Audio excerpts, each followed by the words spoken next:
Dans cette vidéo renversante, saisissante, nous parlerons du problème impalpable et insaisissable de l'humanisme. L'humanisme, c'est une nouvelle vision de l'homme à la Renaissance. Si la Renaissance est si importante, c'est parce que c'est un moment de basculement dans la civilisation européenne. Le monde, en fait, n'est plus vu du tout de la même façon avant et après la Renaissance.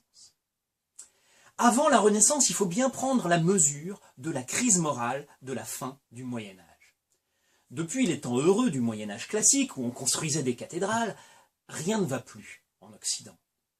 Douloureux présage, en 1284, à Beauvais en Picardie, on venait de terminer la plus haute cathédrale jamais construite. Les voûtes s'élevaient à 48 mètres. Ça veut dire qu'on aurait pu mettre un immeuble de 15 étages dans la cathédrale. Et en une nuit, le bâtiment s'effondre. Trop grand, trop instable, trop fragile. C'est la cata. En 1315, l'Occident est frappé par une grande famine. C'est pas bon. En 1348, c'est la peste noire. C'est vraiment pas bon. Entre 1337 et 1453, c'est la guerre de 100 ans entre la France et l'Angleterre. Non mais c'est pas bientôt fini là? Et pour couronner le tout, en 1453, les Turcs prennent la ville de Constantinople. Oh! L'art de l'époque témoigne du trouble moral qui accompagne ces malheurs au bas Moyen-Âge. Dans les églises, on voit se multiplier les danses macabres. Des peintres comme l'allemand Jérôme Bosch donnent une vision troublante du monde.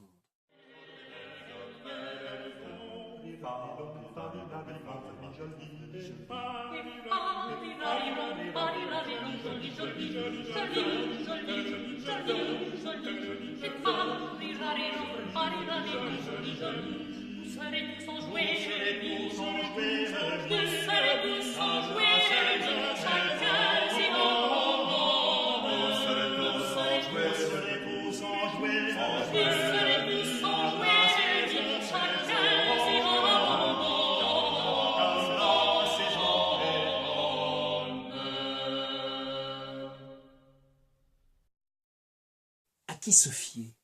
Où trouver des réponses aux questions qu'on se pose? Les savants? Les hommes de science, peut-être?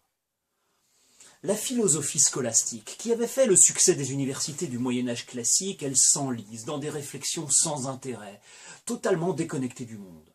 C'est ce qu'en dit le savant Erasme en 1511, qui a le sentiment de perdre son temps en écoutant les théologiens du moment. Il parle des théologiens et il explique qu'il vaudrait peut-être mieux les passer sous silence. C'est une race étonnamment sourcilleuse et irritable, dit-il. Il explique, voilà les questions qu'il se pose. Dieu aurait-il pu s'incarner dans une femme, et dans un diable, et dans un âne, et dans une citrouille, et dans un caillou? Ah oui, ça on ne sait pas, on pourrait se poser la question, ouais. Et dans ces conditions, comment la citrouille aurait-elle prêché, fait des miracles, été attachée à la croix?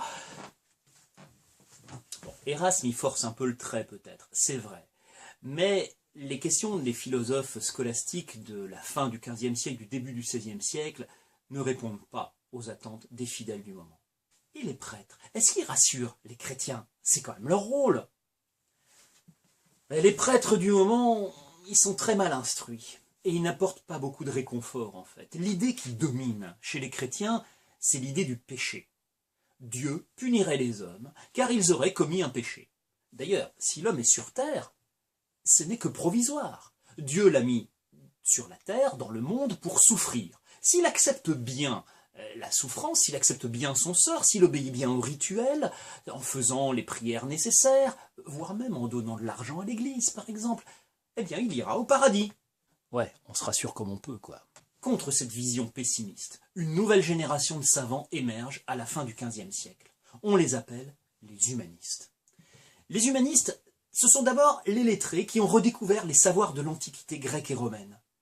En fait, beaucoup de livres des anciens avaient disparu de l'Occident et n'étaient plus lus qu'en Orient par les Grecs qui vivaient à Constantinople ou par les Arabes qui avaient traduit ces livres.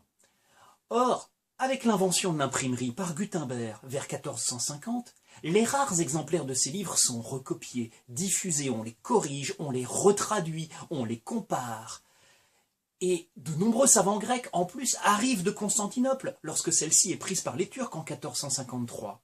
Et puis en même temps, à Rome, on fait des constructions, et en faisant ces constructions, on redécouvre les œuvres d'art de l'Antiquité, on redécouvre des monuments de l'Antiquité. Et confrontés à ces chefs-d'œuvre, les humanistes se disent que l'homme n'est peut-être pas la créature maudite qu'on présente à l'époque, mais que l'homme est capable de faire de belles choses. C'est la conviction d'un savant italien, Jean Pic de la Mirandole. Un savant italien de la fin du XVe siècle. Pour lui, l'homme n'est pas une créature maudite que Dieu veut faire souffrir. Il est le chef-d'œuvre de la création, ce que Dieu a fait de mieux. Et il imagine Dieu parlant à Adam, Dieu se disant, quand il crée Adam, le premier homme, qu'il voulait une créature capable de concevoir le plan d'une si grande création, c'est-à-dire une créature capable de comprendre le monde que Dieu a créé. Et cette créature, c'est l'homme, justement. Toi, l'homme, Adam, toi que nulle limite ne contraint. Ça veut dire que ton intelligence est illimitée, tu es capable de tout comprendre, parce que tu es libre et souverain. Du coup, en ayant une intelligence illimitée, l'homme est capable de s'élever vers les êtres supérieurs qui sont divins. L'homme, pour Pic de la Mirandole, c'est l'être qui est capable de comprendre le monde, c'est-à-dire comprendre ce que Dieu a voulu faire. Donc l'homme a le pouvoir de faire ce qu'il veut. Il peut s'élever vers les êtres supérieurs qui sont divins, c'est-à-dire qu'il peut être l'égal de Dieu. En fait, pour les humanistes, l'homme c'est le centre de la création. Au lieu de l'accuser d'être responsable d'un péché qu'il condamnerait à souffrir, il faut au contraire lui faire confiance. Croire en sa capacité à réaliser sur terre la volonté de Dieu. La vie sur terre a un intérêt. L'homme n'est pas là pour attendre la mort. L'homme est là pour faire le bien sur la terre. C'est le début de la modernité en Occident. L'homme, il a désormais vocation à étudier le monde pour le comprendre et donc pour le transformer.